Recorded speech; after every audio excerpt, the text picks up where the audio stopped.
I'm always looking to infuse my wardrobe with staple pieces for the season ahead. Quince nails it with luxe essentials that feel effortless and look polished, perfect for layering and mixing. Think chic cashmere and cotton sweaters starting at just $40. Washable silk tops and classic denim pants. They're timeless styles that you'll keep coming back to. And the best part, everything with Quince is half the cost of similar brands. And by working directly with top artisans and cutting out the middlemen, Quince gives you luxury without the markup, and they only work with factories that use safe, ethical, and responsible manufacturing practices and premium fabrics and finishes. I just bought a beautiful black quilted bag for travel. I'm thinking airport bag for the next lacrosse tournament. You can elevate your fall wardrobe essentials with Quince. You can go to quince.com/KateCasey for free shipping on your order and 365-day returns. That's QUINCE.com/KateCasey to get free shipping and 365-day returns. Quince.com/KateCasey. What if I told you that the crime of the century is happening right now? From coast to coast, people are fleeing flames, wind, and water. Nature is telling us, I can't take this anymore. These are the stories we need to be telling about our changing planet. Stories of scams, murders, and cover-ups, and the things we're doing to either protect the Earth or destroy it. This is Lawless Planet. Follow Lawless Planet on the Wondery app or wherever you get your podcasts.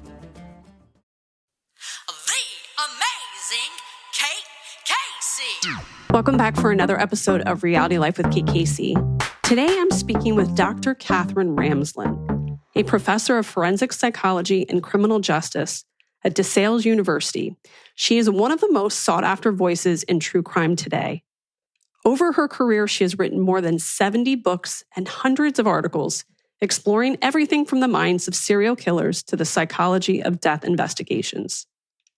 Dr. Ramsland also brings her expertise to television, serving as executive producer on The Serial Killer's Apprentice for Investigation Discovery, which delves into one of the most horrifying chapters in American crime history, the murders committed by Dean Corll, the man infamously known as the Candyman.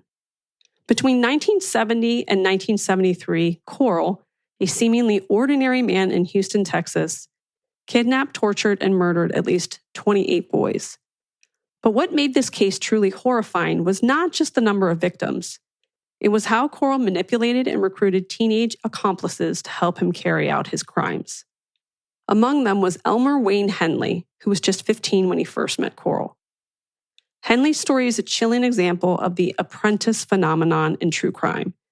Teenagers like him are often drawn and gradually seduced by promises of money, friendship, or excitement, and manipulated by the charisma and control of the predator.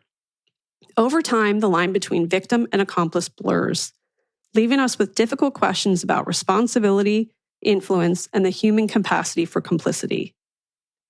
Dr. Ramsland has spoken directly with Henley, gaining rare and profound insight into how a young man could be drawn into such darkness. Through her research and interviews, she examines not just the crimes themselves, but the psychological mechanisms that make apprentices possible, how fear, loyalty, and manipulation intertwine, and why some resist while others become complicit. So in today's episode, we explore Dr. Ramsland's career, her decades-long fascination with the darkest corners of human behavior, and her work on cases like Dean Corll's. We're going to unpack the complex dynamics between predators and their apprentices, the chilling psychology behind it, and what these stories teach us about human nature, even in its darkest form. You can watch The Serial Killer's Apprentice exclusively on Investigation Discovery. Here is my interview with Dr. Katherine Ramsland. Katherine, this is a real thrill for me. I'm so thrilled to meet you. Welcome to the show. I'm so happy to be here. Really nice to meet you as well. So you have built a spectacular career, a remarkable career studying forensic psychology, serial killers, extreme criminal behavior. Can you tell me what first drew you to the field and what sparked your interest in understanding the minds of killers? Because it is a very unique career that I'm sure there wasn't really somebody who kind of set the path for you. Well, my career has been quite circuitous. For somebody who was never going to go back to school out of high school, I think I've really changed my mind in so many ways. And I actually, before this, was a professor of philosophy at Rutgers University without any thought at all of doing serial killers or forensics or anything like that. This all kind of came from really one opportunity when the internet first started going in the 1990s, when people were developing websites. I saw one called the Crime Library, and it was a person who had written a couple of serial killer things. And I said, I'll write a piece for you because there was a serial killer in my hometown when I was growing up.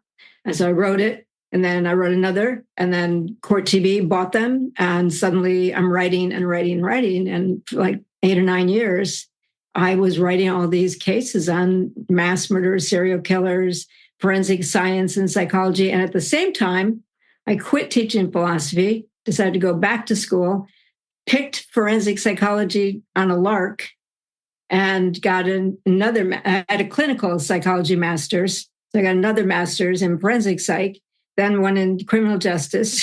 So it just kept building into a career that was not something I kind of had planned, but as the opportunities rolled in, I took every one of them, and I got opportunities for multiple books. I met many bright, shining stars in the forensics world because I was able to do these interviews and profiles with them for Court TV. So that there I am, sort of in the path of all these FBI profilers and detectives and, Henry Lee, the criminalist, that got me a lot more opportunities to write more. And I think it was really a matter of, I was always ready to meet the challenge, and apparently successfully. So that really became a career that I didn't plan out. Is there a way that the philosophy background actually helped with the second chapter of your career? So much. The ability to think clearly, logically, to make sure whatever I am arguing has substance, support, evidence, to see my way through false claims, to not make logical errors that I think I see a lot being made even today. So I think it just gave me a disciplined way of thinking and writing. And I certainly wouldn't say, I've never regretted any of the education I got. Everything has all come together nicely to weave into this ability to have perspective on things and to also think about things in an original way. Mm-hmm. Well, in this case, this is a documentary based on a book you wrote. What jumped out to you about this case from the very beginning? So this case had an evolution for me. In the original true crime book 50 years ago, I took that to be the essence of the case. And I had written a few articles for the Court TV website about this, and really thought that's what it was. And then I think it was around 2003, I saw a very brief interview with Wayne Henley, Elmer Wayne Henley Jr., on his art. And he seemed intelligent, reflective in a way I didn't expect from the original reports on what he was like. And in the back of my mind, I just kept this. One day I want to write to him to see his side of the story. But that was, 20 years ago. And then a few other things happened. And finally, when I was working with Dennis Rader, the BTK killer, and we made that book into a 4-part documentary, and they wanted me to do another one. And they had suggestions, but none of them I thought would work. And I said, you know what? I really want to reach out to Wayne Henley. And Tracy Ullman was on my production crew, and she already had talked with him about other kinds of research that she had been doing. So she agreed to introduce me to him. And because he trusted her, that trust transferred to me. So we were able to get to work rapidly. Mm-hmm. And even so, it still took us a couple of years to work out the book for this. But even just my initial letters to him and discussions with him before we ever even thought there might be a book, let alone a documentary, I began to change my sense of him. He was a reader. He had really educated himself. He spoke well. He wrote beautifully. It was such a change from talking to Dennis Rader and some of the others I've talked to, because he made a very striking impression. And also, he really didn't want to be known for the horrible things he had done. Unlike, a psychopath, he was horrified by it, remorseful. So my interest in the case really evolved from that first spark of, wow, he's nothing like I expected him to be, from those initial true crime ideas. And I was open to at least hearing his side of the story. And as I heard it, and Tracy was doing all her work on the sex trafficking operation that was happening at the time, I mean, it became a much bigger story than I ever anticipated. I think a simple question that a lot of people would like to know is, when you're talking with any of these criminals, how do you know who they really are as a person? These are long-term kinds of commitments. I see. If I were just going in with a quick, tell me about yourself for a couple hours, I wouldn't know. But typically, I will look at a lot of sources of information. With Dennis Rader, I already knew the DA, so her entire stash of stuff was available to me. I had seen the interrogation video. I had spoken to people who had corresponded with him, various different people. I learned a lot, and I had spoken to some of the victims' family members. So I approached him with multiple perspectives, knowing he's a manipulative person, which he'll even admit to, narcissistic. So you're always going to have some element of, there's a mask here. I'm not penetrating. But the longer you spend with these people and catch them in contradictions or inconsistencies or gaps in their story, the more you see who they are. And we played a game of chess for over a year by mail. And just the way he made his moves, the way he reacted to my moves, I'd studied Kierkegaard in philosophy, and one of the concepts in Kierkegaard, which I love, is it's not just what you see, but how they are engaged in their presentation. So they might say certain things, but they show something else. So if Rader says, I really don't want to draw, this silo, torture silo for you, yet he spends days and days with all the details, the how of his presentation is just as important as what he's saying about it. And it completely contradicted what he was saying about it. So I'm looking at multiple layers of behavior. I certainly want to hear what they have to say, but over time, you begin to see where they're, spin doctoring, essentially. Mm-hmm.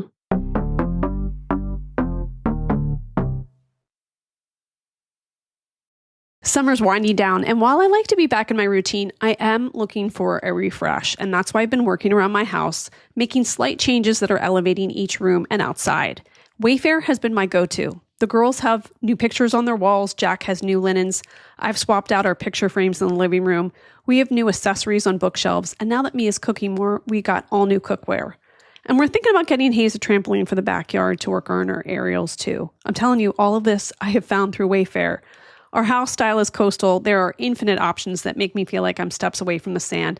So I know that with every style that you guys like, you're going to get it You're going to find it on Wayfair and no matter your space or budget. So they're going to make it so easy for you to tackle your home goals with endless inspiration for every space and budget and free and easy delivery even on the big stuff.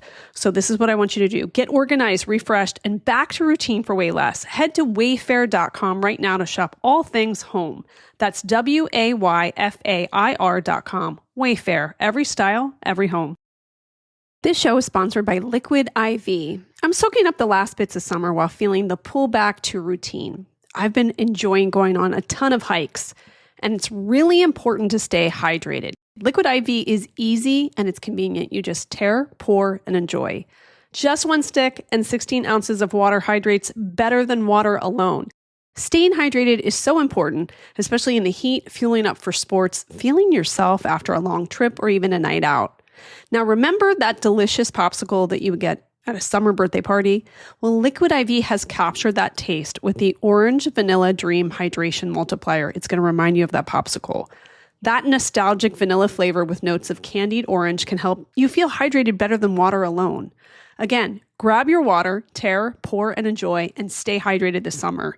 Visit liquidiv.com, and I want you to use the code Kate Casey at checkout for 20% off your first order. Again, visit liquidiv.com and use code Kate Casey at checkout for 20% off your first order.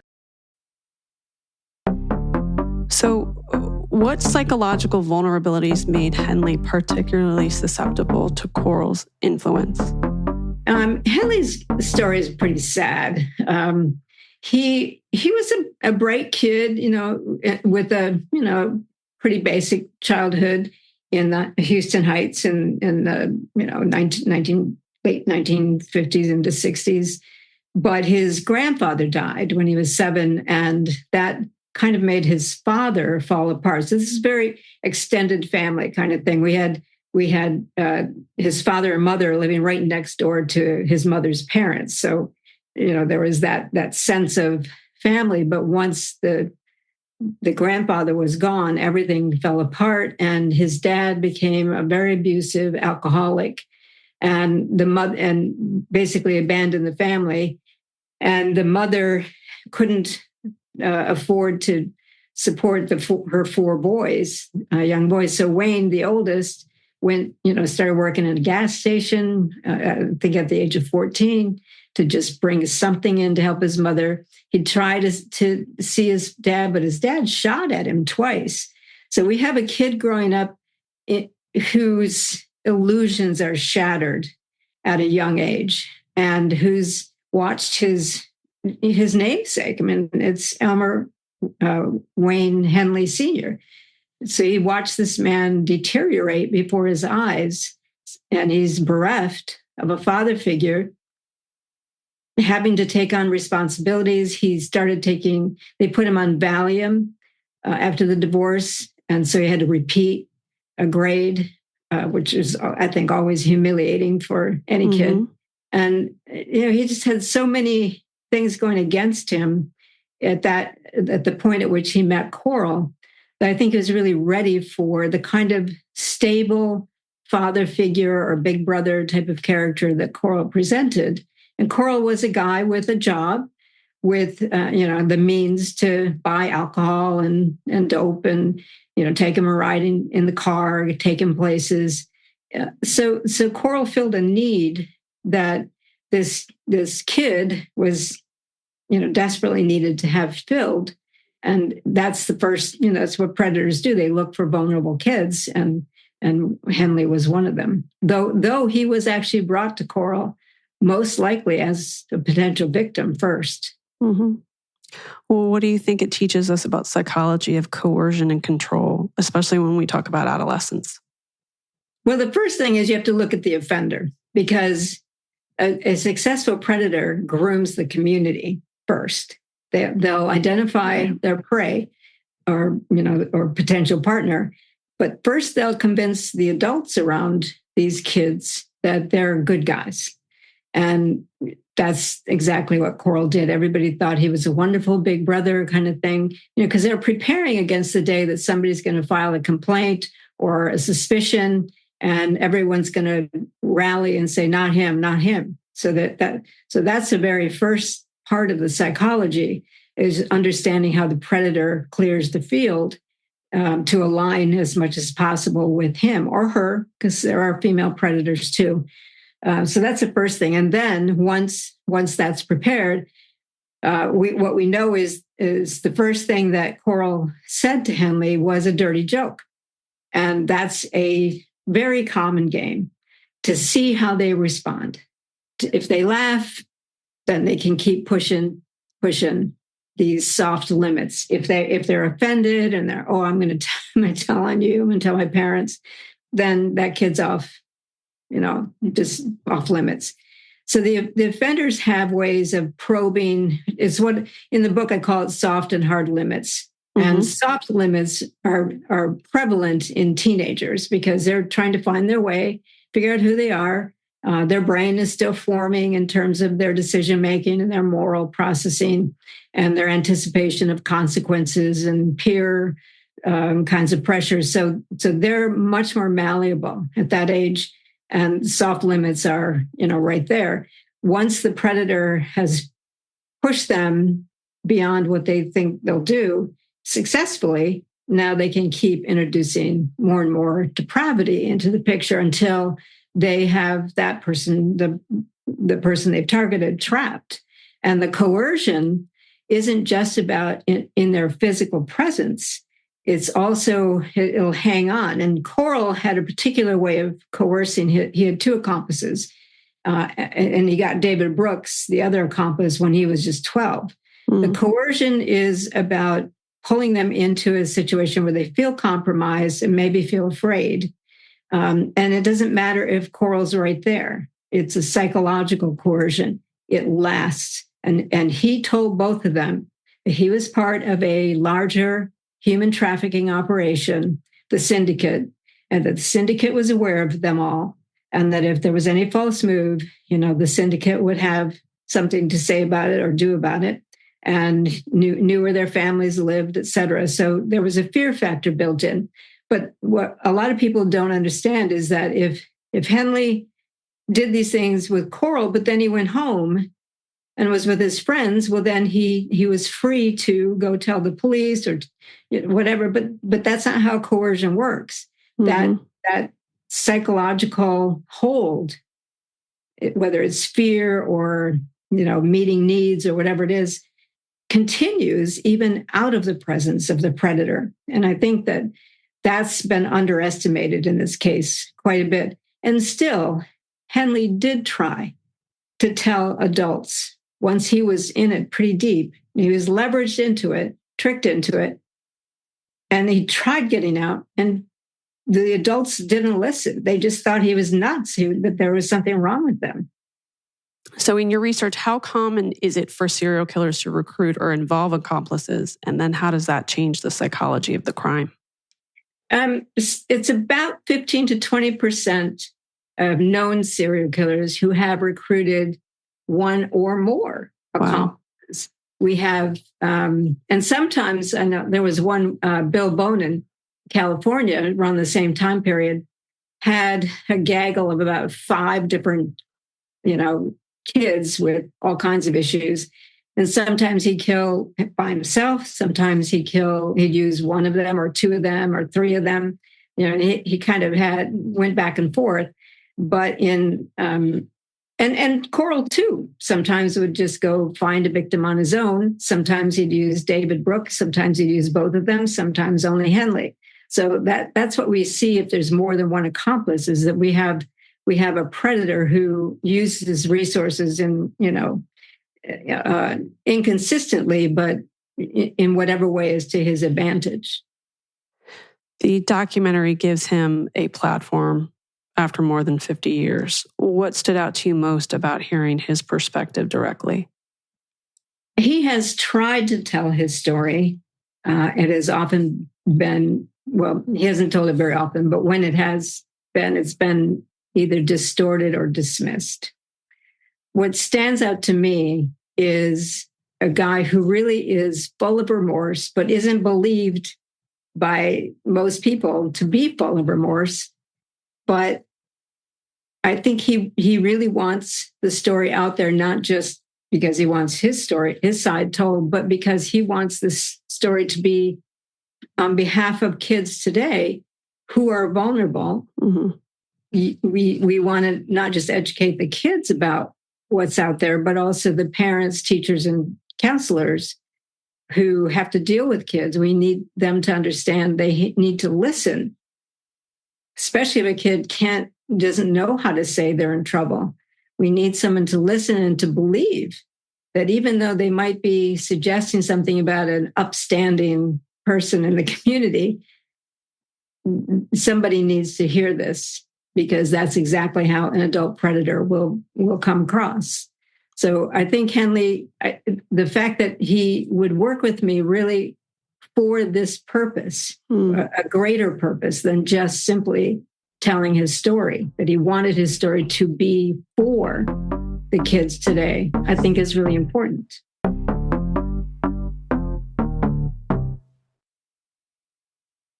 How hard is it to kill a planet? Maybe all it takes is a little drilling, some mining, and a whole lot of carbon pumped into the atmosphere. When you see what's left, it starts to look like a crime scene. Are we really safe? Is our water safe? You destroyed our town. And crimes like that, they don't just happen. We call things accidents. There is no accident. This was 100% preventable.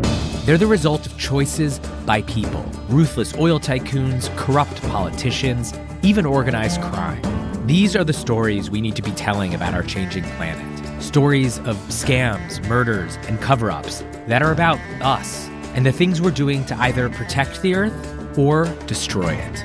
Follow Lawless Planet on the Wondery app or wherever you get your podcasts. You can listen to new episodes of Lawless Planet early and ad-free right now by joining Wondery Plus in the Wondery app, Apple Podcasts, or Spotify. It's your man, Nick Cannon, and I'm here to bring you my new podcast, Nick Cannon at Night. I've heard y'all been needing some advice in the love department. So who better to help than yours truly? Nah, I'm serious. Every week, I'm bringing out some of my celebrity friends and the best experts in the business to answer your most intimate relationship questions. Having problems with your man? We got you. Catching feelings for your sneaky link? Let's make sure it's the real deal first. Ready to bring toys into the bedroom? Let's talk about it. Consider this a non-judgment zone to ask your questions when it comes to sex and modern dating in relationships, friendships, situationships, and everything in between. It's gonna be sexy, freaky, messy, and you know what? You'll just have to watch the show. So don't be shy. Join the conversation and head over to YouTube to watch Nick Cannon at Night, or subscribe on the Wondery app or wherever you get your podcasts. Want to watch episodes early and ad-free? Join Wondery Plus right now. Do you think that he saw himself as a victim, as an accomplice, or something in between? I think he goes back and forth on, I think he's both, personally. We don't have a very good language for it. I think I've said a lot. We don't have a real word for a person who's certainly been a victim, but not in any way like the victims who've been tortured and killed. But he's also been a perpetrator, but not like the adult predator. So that leaves him in this weird middle ground that we just don't know how to talk much about because we don't have a lot of research on it. The compliant accomplice. We have a few things, mostly about females, not about males. And we need to do more, I think. I think he sees himself initially, when I started talking to him, he took full responsibility. And he didn't want to be talked out of that. And that's all right. We have a lot of time, but I want you to look at, some research on the adolescent brain, on, things that we do know about these teen killers. And I introduced him some things he didn't really know anything about. And I think over the course of the couple of years we worked on it, he came to understand that he wasn't 100% responsible, that just he was manipulated. And I think he, in the documentary, even says something like, I live in Corll's shadow. I'm still in his life. All this time, years later, everything about my life is because of what he did. But he does also, he does not, relegate his responsibility. He recognizes, he feels terrible. that he didn't go to the police right away. But, Corll told him, you are already in this. And if you go, the syndicate will know about this. And, you'll go down if I go down. So a 15-year-old kid doesn't know how to deal with that. I mean, much less adults. Many adults couldn't deal with that, let alone... Well, many adults don't, exactly. And I think we just really have overestimated what a kid in his position who's a dropout, no financial resources, we've overestimated what a kid in his position should have been able to do. Mm-hmm. Well, what do you think are some lessons that law enforcement, educators, parents can take from this case about spotting early warning signs of predatory grooming? I think when you especially for the police, because they were told a few things early on that implicated David Brooks, the other accomplice, who knew several of the victims, that implicated Corll, one of the parents who, with a missing child, got a license plate number that nobody followed up on. So, this kind of kids who are marginalized, which is what we're talking about, are still valuable. And the attitudes, the biases need to be addressed because resources aren't devoted to, all the parents went to the police. My son is missing. And they did not investigate a single one, not one. And a lot of them went missing from the same junior high, in a very short period of time. How do you not investigate this? They just didn't. And I think that when you have, and it came back on them, and when you have that many reports, they should be taken seriously. And parents and counselors and teachers have to recognize when their behavior changes. Mm-hmm. They seem to be depressed. They seem to be getting more secretive. They seem withdrawn and alienated and, trying to find their way. Their grades drop. Their temperament changes. I know it's hard because many teachers especially are overwhelmed. But, parents can recognize this and address it in some way, but sometimes they're afraid, or sometimes they just want it to be thought of as a phase so that the kid will grow out of it because it scares them, or they think it's a reflection of them. So they don't, that parents have a bias too, that they don't necessarily, we can't really fault them for. And I don't know, I just hope that this book brings attention to some of these things and that maybe kids who currently are in trouble will get some help. It was jarring too to watch the documentary and to see the archival footage. And they're filming them digging, and they're digging things out of the ground. Do you think that would happen in today's media climate? The media would sure like that to happen. I think they do a lot more to try to protect the scenes than they did back then. And first of all, they did not believe Wayne when he said only 4 or 5 bodies were in that boat shed because that's what he thought. They didn't believe him. And especially when they opened the boat shed and like, really? Yeah. And then it turns out there are 18 in there. We thought 17, but one has recently been identified. 18 bodies in there, buried 2 and 3 and 4 deep. Horrifying. In fact, Corll had just asked the landlady for another boat stall because he was running out of room. So that's really chilling. But I think they do more to protect it. Like they were on a public beach with families watching them dig up human remains. I don't think you'd see that today. You'd see it roped off. They have to collect forensic evidence as much as possible, and they have to do it as carefully as possible. So lots has changed in 50 years. I don't think you'd see it today. But still, you still have the media wanting to get some media wanting to get the most graphic, gruesome pictures they can. Yeah. Well, my last question is, the work that you do is so intense. How do you turn it off? Is it hard to turn it off? So I think because I have a clinical goal it's not as like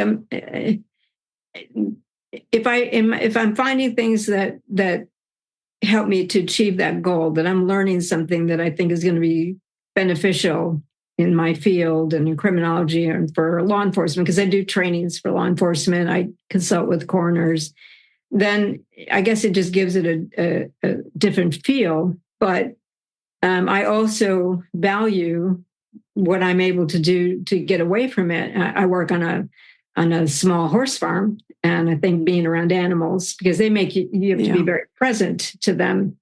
And, they don't care about serial killers. They care about where's my treat. So that makes a big difference in my mental state as I'm there, I'm driving tractors and doing chores, and I'm not thinking about this work at all when I'm doing that. So I think that helps balance it out. Plus I have friends that if it gets overwhelming, I can talk to. But I think really overall, the clinical frame assists me and others like me. I'm not the only person doing this. I think that clinical frame is why we do this work, and we think there's value in it and there's benefits for others in it. And so we keep doing it. Well, tell everybody where they can read your books and just really follow all that you're doing. And you have a new book that comes out next week. And so that's going to be part of the book club. So tell us about that. Yeah, I guess that's another outlet. I have a crime fiction series, the Nutcracker Investigations, because they take on hard nuts to crack. It's a female forensic psychologist who runs a PI agency. And so I take a lot of the cases I have worked on and redo them as for fiction. I use a lot of weather elements too, like a hurricane. So actually, there's a hurricane in the Outer Banks in my first novel. So that's kind of interesting. We're facing that right now. I like to go back and forth between the research work and the fiction, because I think it's a nice balance. I can take something really horrifying and turn it into something more creative. Mm-hmm. And the fourth book in the series, which is coming out, is You Can't Hide. The first one is Ice Cream Man. And actually, two of those books were part of my research of Wayne Henley. Because when I wrote the first one, I had not yet met him. And there's a scene in it where I'm and this all was actually real. I was in a house outside of Savannah, a haunted property, supposedly. And someone indicated that there was a spirit who wanted to talk to me. And they're mentioning either Candyland or Candyman. Like, what? Wow. That was spooky. And I called it the Ice Cream Man, but it was the Candyman in real life. And I made that was the kernel that launched that novel. Then I met Wayne, and I was working on the second one, which involved an accomplice. So he then actually consulted with me. And so my fiction is all wound up in actual cases and actual people that I worked with. Wow. So is there a place that we can go to find all of it, like all of your books and your information? Yeah, I'm on Facebook. Anyone can find me there. But I do have a website, KatherineRamsland.net, that's specifically for the crime fiction. It's all, right there. You can find the books on Amazon, Barnes & Noble, really any place that sells books online. Some bookstores will carry some of this. Some of my books are academic, so they'd have to be ordered if anybody was interested in that. But the commercial fiction and the commercial books, like the Serial Killer's Apprentice, is easy to find. Well, I'm so grateful for your time, and I just want to say congratulations on a fantastic career. Thank you. I appreciate being here.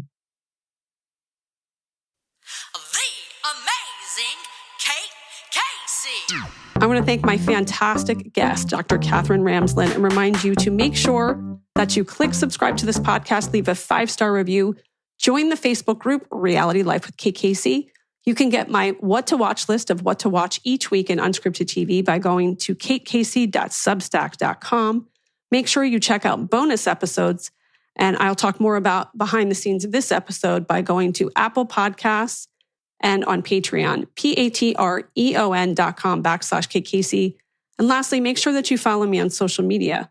I'm on Instagram at @KCaseyCA, TikTok, it's KCasey, and Twitter, Threads, and Blue Sky at @KCasey. Check back tomorrow for an all-new episode.